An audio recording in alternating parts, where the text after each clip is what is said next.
Hey, beautiful people of the internet, how are you guys doing today?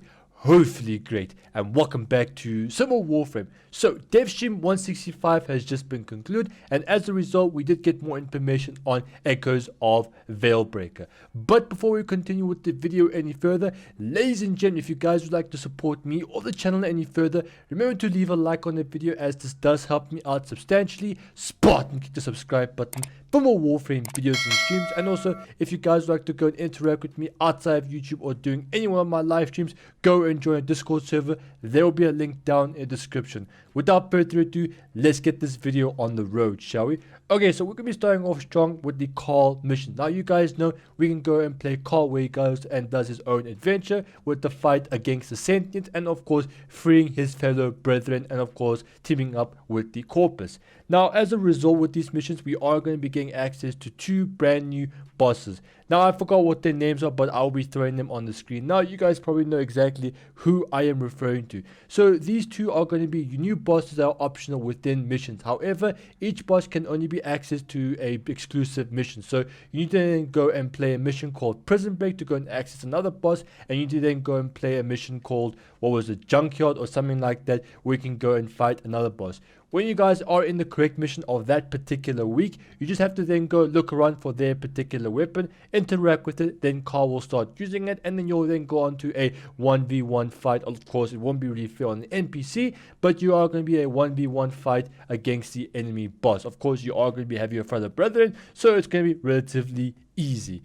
Now, there has been some quality of life changes, and what I mean by that is, if you guys know with the Khal missions, usually you'll actually be tasked to go and find, 5 of these K drive pods or 5 of these, gene samples. Now, usually there'll be the case where you aren't able to go and find all 5 of them in one single go. So let's say, for instance, you go and find 3 of them. Well, ladies and gentlemen, and you go and complete the mission, instead of like starting from 0 again, you are going to be starting off from what you previously left off. So you finish the mission with 3 of whatever they want, you are going to be starting again with the mission with 3 of whatever you had previously, which is very nice because it is quite frustrating and it is quite difficult to go and find all 5 of them in one single instance. And of course, it is quite annoying to go and start from 0. So that's a great, change of life.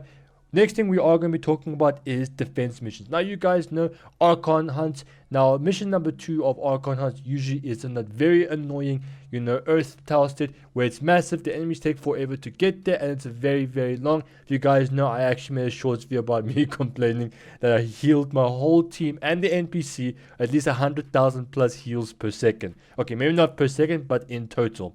Now, one great change to the defense mission is, instead of it being like a random, generic operative, we are finally going to be getting a change to that dude's appearance. Now, it is going to be Chipper. You guys, Chipper is Khal's homie, the guy that you go and get yourself those new browsers where you guys can go and buy those Archon mods. Now we are going to be seeing Chipper in defense. I don't know about you guys, but that's a pretty good change instead of it being a generic dude from a regular sortie defense. Now, unfortunately, with Duviri and Paradox, we aren't going to be getting it this year. It's only going to be happening 2023 sometime. When in 2023? DE did not confirm this. We just have to wait and see. Now, all the changes that I've just listed above are going to be happening next week or November the 2nd. Now, we are going to be moving on to the next major update of this year. It's not going to be that big, but definitely is something, because let's be honest about one thing. Something is better than nothing at this point. So, the next update we are going to be getting is going to be in winter 2022, which is going to be called Lure's Prey. Now, Lure's Prey, we are going to be getting ourselves a brand new Warframe. You guys know the next Warframe to be released is going to be the Werewolf one. I did forget her name. I don't remember what her name was, but basically the main Warframe has its own single name, and of course the other 4 heads have its other name. Now, I'm not too sure what they were. I do know that the community post, people were voting on what the names are. So whatever was the first place when it comes to the naming, that's going to be the name of the main Warframe itself. And of course, the other heads are going to have their very own name. Of course, it was voted by us, the community. So we are going to have access to the brand new Werewolf frame. Now, initially, this Werewolf frame was supposed to be coming out with the Duviri Paradox, but DE decided to go and just bring it out with the Lure's Prey, which is kind of cool. I'm not going to be too sad about that, but hey, a werewolf based frame is kind of cool. Most people will be complaining about how it's going to be a female. Me personally, I don't really care if it's a male or female, it's whatever. I just think the Warframe is going to be quite powerful. I really hope it is going to be powerful and not mediocre. I will be relatively disappointed. So along with Lua's Prey or Lua's Prey update, we are going to be having access to Necromex. Now you guys know with the image, we can see that we can go and use Necromex outside of the open world spaces. Like I said, Fortuna, Campion, Drift, and of course the Plains of Eidolon. Now we can go and summon our Necromex in Lua and only in Lua. Excuse me. According to what DE said, it's got something to do with the lore, so we are going to be getting ourselves a quest that is tied to, the werewolf based frame. So what's essentially going to be happening is we are going to be getting ourselves a brand new game mode, and think of it as a survival with a twist.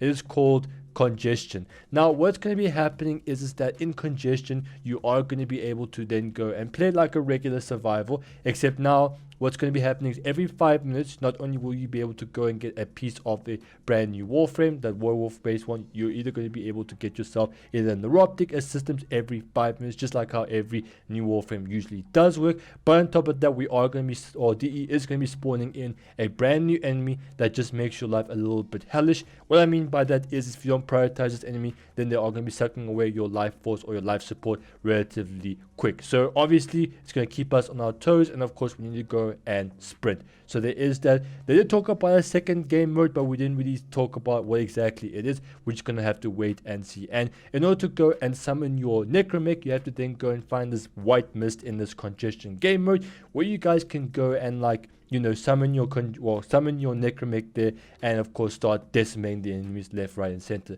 But on top of that, if you guys do stand in this white or black and white smoke like thing, you will be getting a buff to your Warframe. What kind of buff will it be? DE didn't say, they just said you are going to be receiving some sort of buff. Whether it could be just like how the relic system is, where you guys can increase your power, strength, or to your range. Who knows? We still have to wait and see what will happen.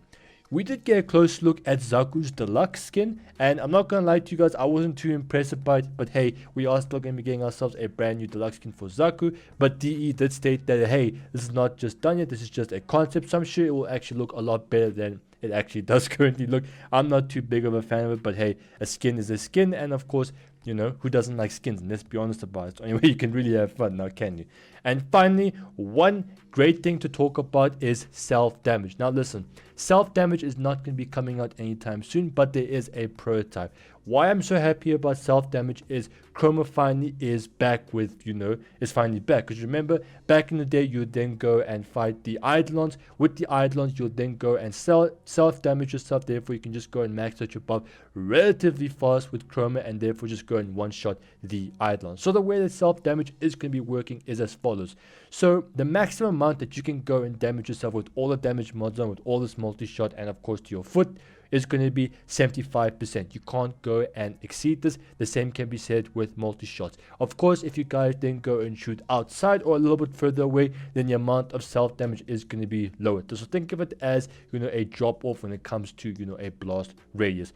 Another great thing is DE is finally getting rid of that stupid mechanic where if you start, using explosive weapons like the Latim, how I was doing in the previous stream, where you stagger yourself and you start to be vulnerable to damage and you can't move at all. They are finally getting rid of that. I don't know about you guys, but I'm actually very, very happy about this, because many times I've actually been killed by that just because of the fact that I accidentally shot somewhere else, and I'd rather go and lose health, mainly because a lot of my builds and loads allow me to go and regenerate myself at will. And one great thing is you're not going to be able to go and kill yourself. It's not that great, but at the same time, hey, at least self-damage is going to be making way, but we don't know what's going to be happening when it comes to self-damage itself. As DE, Megan did say, and Rebecca did say it in 165, this is still a prototype. They still are going to be changing some things, but so far it's looking absolutely phenomenal. And finally, the final piece when it comes to Devstream 165 is Nora. Nora is going to be bringing in a new bunch of stuff in her inventory.